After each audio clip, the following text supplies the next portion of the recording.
On Tuesday morning, August 25th, I got up really early to work on our new word power books that are going to be a phonics curriculum with vocabulary and Hebrew and handwriting and all kinds of things involved.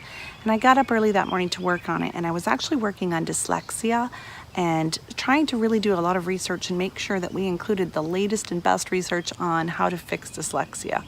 I was really excited about the research I was finding because it verified a lot of the things that I had been learning, that the scriptures can really heal these deep-seated brain injuries.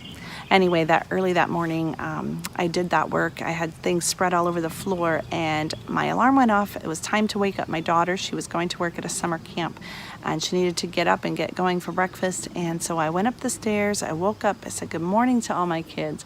I went and said hello to my dog and rubbed his ears, and I was standing at the top of the stairs. And the next thing I knew, as I took a step to go down the stairs, wham! I was at the bottom of the stairs. I had just suddenly gone 10 steps and come down hard and hit the whole right side of my body, from the back of my head to my shoulder and my hips and my ankles, and I just went, oh. I was just stuck there. So I remember I felt really nauseous, and I got up and I tried not to cry, trying to be a really big, brave person, and I just went over and sat in the chair and kind of sat there and didn't want to move. Finally, my family got up, and they knew I got hurt. They'd heard about it, and I didn't cry or say anything, so we just kind of went about our life. But I hurt so bad that day, and I couldn't seem to work. I'd sit down at the computer, and my head would just be pounding. Now, we'd had the flu before that, so I thought the flu was what had caused it. But that headache just never stopped. I went to work on word power and on my research some more that day, and I got no further because I just couldn't. It was like a knife was going through my head. And anyway, if you've been following our story for very long, you know that I got a concussion, and it took about 6 weeks to get a diagnosis, maybe even 7 weeks. I didn't have any bleeding on the brain, but the concussion had somehow damaged my midbrain and my cerebellum, and I lost the ability to do pretty much everything that is required of someone who makes curriculum. I could write my customers and email them. I could do a little bit of work on the computer, but only for maybe 20 to 45 minutes at a time, sometimes in a day, and that was all I could work. And the rest of the time was just this fun pain. Now, I have written some notes here in my planner to kind of remember some things that I went through. By October, we had a firm diagnosis, and we were just trying to come up with some answers and how to fix it. On October 22nd, I learned that when you injure your cerebellum and your midbrain, or anything inside of your skull, I think, the injury tends to run in areas that are already weak. So if you're weak in something, it becomes even harder. Everything about your body that is strong is protected, and everything that is weak in your body is not protected. And for me, I spend a lot of time on the computer and reading and doing nerdy things, and not really so much time exercising, and my neck muscles were weak, and so they became even weaker, and it jarred it. I got a concussion right back here, and also a Chiari malformation from the whiplash and the pressure of my brain just coming down so hard into my spinal column. So anyway, I learned that Yehovah wants to strengthen the weak parts of our bodies and the weak parts of our character. And it feels like all the weak parts of my character have been challenged since I was hurt. And yet he doesn't do it to harm us, but to strengthen us, because overall he wants to make us fully complete and fully mature. And so he took the areas of my character and my life and my brain and my ability to even think and work, and he gave me a good knock, and so that he could strengthen me and make me even stronger. Some of the things that were hurt, I see on October 29th, I went to see a doctor in Chicago who specializes in special glasses, and so I got these special glasses. And these glasses, my injury had caused me to have double vision, and so these glasses have prisms in them that force my eye, especially this one, to see more straight. And so back when I had my concussion, everything was double out, about 4 or 5 feet out, and now right now I can see right about there, and it then starts to get a little blurry and doesn't even get double to about there today. Sometimes when I'm tired, it's worse. So that's one of the reasons I got these glasses. Also, they put a sticker in the top corner, and I don't think you'll be able to see it on the camera, but the sticker helps me, it blocks the light to a certain part of my brain, and blocking the light in that one specific area keeps me from getting dizzy. I was getting a lot of vertigo, and I was just constantly getting nausea from being queasy, like car sick all the time. And it was they were going to work on exercising my eyes to give me an awareness of where I am in space. So I couldn't turn in a circle. I could hardly turn at all to, grab a dish from over here and put it over here, but in the kitchen would make me really sick. I couldn't find things. I still have some trouble with this. So like an I Spy book that you have for a toddler, I have a difficult time finding things on the page, and I have a difficult time on a computer screen finding where the button is that I need to click. I was not able to drive for several reasons. First of all, I had on my left side a large blind spot. If we were going above a certain speed, my brain could not process, and so it would just result in blindness right there.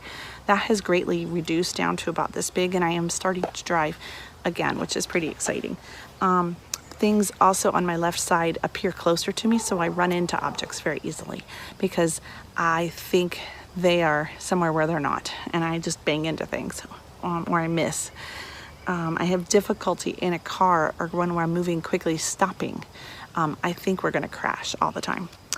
I have difficulty with speed at all, or turning like on the exits and entrance ramps onto a freeway. It's really difficult for me because I feel like we're just going to crash the whole time. But it has greatly improved since October.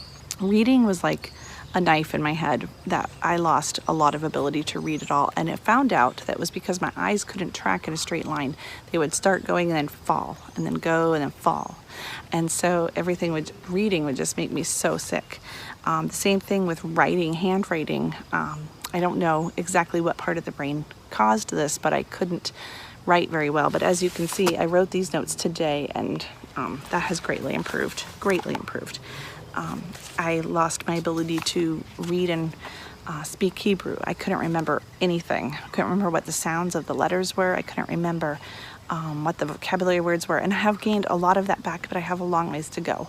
So it was difficult to put Hebrew into our word curriculum when I lost the ability to do Hebrew. And that's why I haven't made any new videos on how to do Hebrew, because I lost it. But it has come back.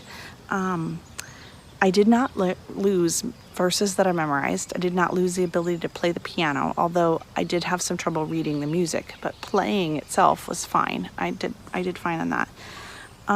When I would write or read too long, I would get tingles, and I have a little bit in my face right now, but just tingles right along here, right along in here, and then if I'm really tired, I get right across here, and it feels like my lip is kind of like when your leg falls asleep.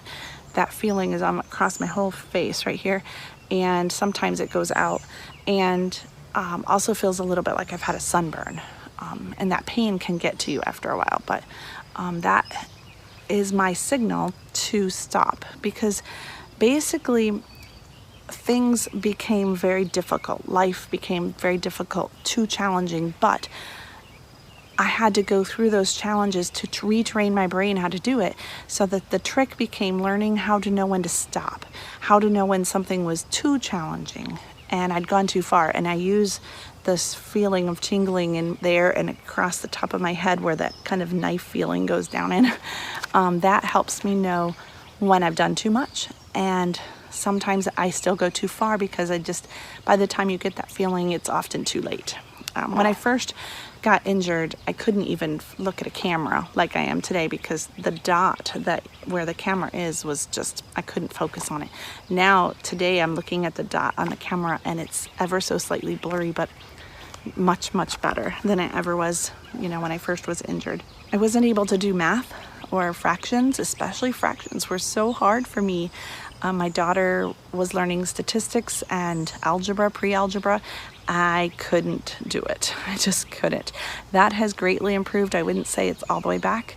So it's interesting, because what are the things I write? I write Hebrew. I write phonics and word power and reading and handwriting and math skills and finding things when I research for new science or history curriculum, finding stuff in a book, scanning a page. I couldn't do it.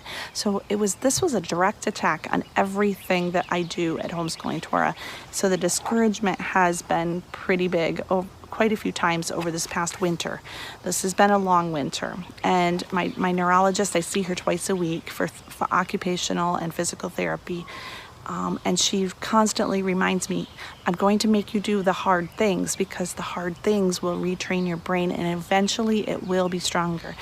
And she'll be so encouraging. She'll say, you are doing great. And of course I go home and have a migraine for 2 days because of how hard therapy was. But yet she keeps at it and she keeps me going and keeps saying, you are going to get there. I wanted to share a little bit about what I think the Father, his purpose in this was. Many years back, I had a dream about a very kind gentleman that our family really, really admires and respects. And he came over to our house and I showed him the curriculum that I was working on. This was in my dream. And I laid this curriculum out all over the floor and I showed him all the different page layouts of this was word power in my dream. And maybe some arithmetic. And I showed him this amazing curriculum and he said, yes, that is what the Father wants you to do. And then I woke up and I've never forgotten that dream, that he really wants me to write curriculum and he wants me to make it just like I saw it in that dream. But after I injured my head last fall, I had another dream where the same gentleman was with us and he took my husband and I on a ride in the car. And I kind of think he represents the Ruach HaKodesh, the Spirit of God. And he was taking us on a ride in the car. And I was so disappointed because we were almost to our destination. It had been a long trip on this interstate over mountains and valleys. And we got there and he turned around and went almost all the way back to the beginning. I'm, why are you doing this? And he said, because I want you to learn how to navigate the trip better. And then he took us on this interstate again, and he would stop at rest areas and at restaurants and give us food to eat. He was so gracious. And I remember one thing in the dream, he would come around and open all the car doors for us. No, we wouldn't even have to open the car door. The food was provided, the rest was provided. But I was so disappointed because I'd look out the windows of the car and see the same mountains that we had seen the first time. And we had to do it all over again and go down those paths again. But the second time was faster and the view was better. And I woke up from that dream. It was the same gentleman. And I said, you know what? I think the Father wants me to go back and he wants me to make things better. And so he's going to give me the skills and the tools I need. And this is all part of it. And you know what else?